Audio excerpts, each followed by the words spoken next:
कि जो जो बातें हमने करी है, हमारी जो 10 गारंटीज थी, उसको हम चरणबद्ध तरीके से प्रदेश के अंदर जो है वो लागू किया जाएगा। प्राथमिक मुद्दे थे हमारे प्रदेश के अंदर जिनके ऊपर ये चुनाव लड़ा गया, उसके ऊपर मुख्यमंत्री जी ने भी और उप मुख्यमंत्री जी ने भी बड़े स्पष्ट शब्दों में ये बात कही है कि इन सब चीजों को विधिवत तरीके से जैसे ही सरकार का पूरे तरीके से गठन हो जाएगा, मंत्रिमंडल का गठन हो जाएगा, कैबिनेट मीटिंग शुरू हो जाएगी, उसके बाद इन सब चीजों को पूरा किया जाएगा। चाहे वो हमारा जो है वो ओल्ड पेंशन स्कीम की बहाली है, जो हमारा नंबर 1 एजेंडा है, क्योंकि मैंने खुद भी इस विषय को लेकर प्रदेश के विभिन्न क्षेत्रों में जाकर इस मुद्दे को लेकर लोगों का समर्थन प्राप्त किया है।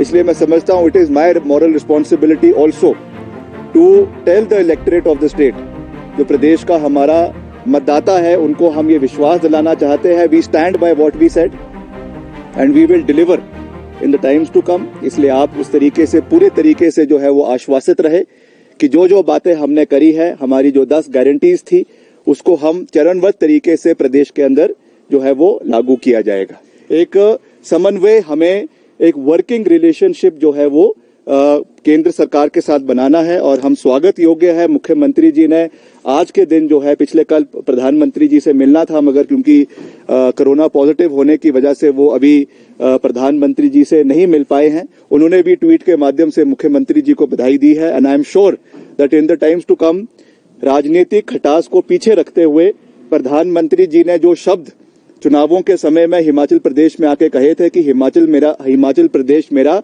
घर है, वो उस बातों पे कायम रहेंगे और जो भी सहयोग कांग्रेस शासित हिमाचल प्रदेश केंद्र सरकार से अलग अलग माध्यमों से इंफ्रास्ट्रक्चर बिल्डिंग के लिए या और चीजों के लिए, क्योंकि ओपीएस की बहाली होना भी अब कुछ समय की ही बात है, उसके लिए भी एक हमें वित्तीय सहयोग जो है वो केंद्र सरकार की ओर से चाहिए पड़ेगा। तो मेरा माननीय प्रधानमंत्री जी से, माननीय जो हमारा केंद्रीय नेतृत्व है एनडीए सरकार का, उनसे भी विनम्र निवेदन रहेगा कि आप भी बड़ा दिल दिखाएं।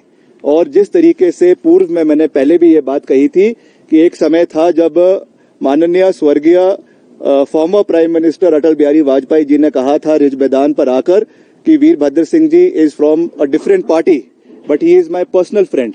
That kind of a relationship and working relationship should be between the Honorable Prime Minister and our Chief Minister Shri Sukhwinder Singh Sukhu ji. We have to work as a team.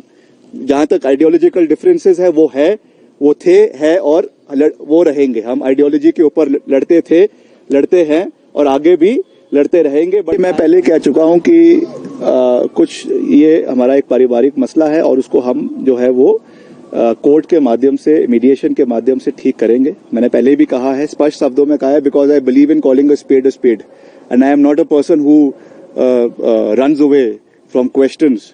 इसलिए मैंने तो पहले दिन ही ये बात बड़े स्पष्ट शब्दों में कही थी।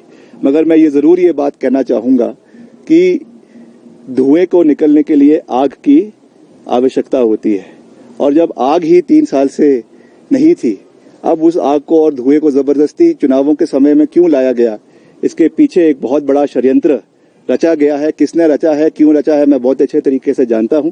मगर मैं ये भी कहना चाहूंगा कि जो ये घर है हॉली लॉज, इसके ऊपर माँ ब्रह्मा काली का रक्षा कवच है। इसलिए मुझे किसी षड्यंत्र से डरने की आवश्यकता नहीं है। We will work collectively, unitedly and I am answerable to the people of Himachal Pradesh. I am answerable to my electorate.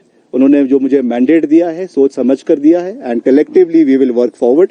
कुछ पत्रकार साधन इस चीज को राजनीतिकरण इसका करने की कोशिश कर रहे हैं। कौन इनको फोन करता है, कौन उनको ये सप्लाई कर रहा है, ये भी मुझे बहुत अच्छे तरीके से मालूम है, जिसका जो है एक पूरे तरीके से उसको मैं बहुत जल्द मीडिया के सामने रखूंगा कि कहां कहां से उनको फोन आ रहे हैं। हिमाचल प्रदेश के विश्वसनीय ज्वेलर भूषण ज्वेलर्स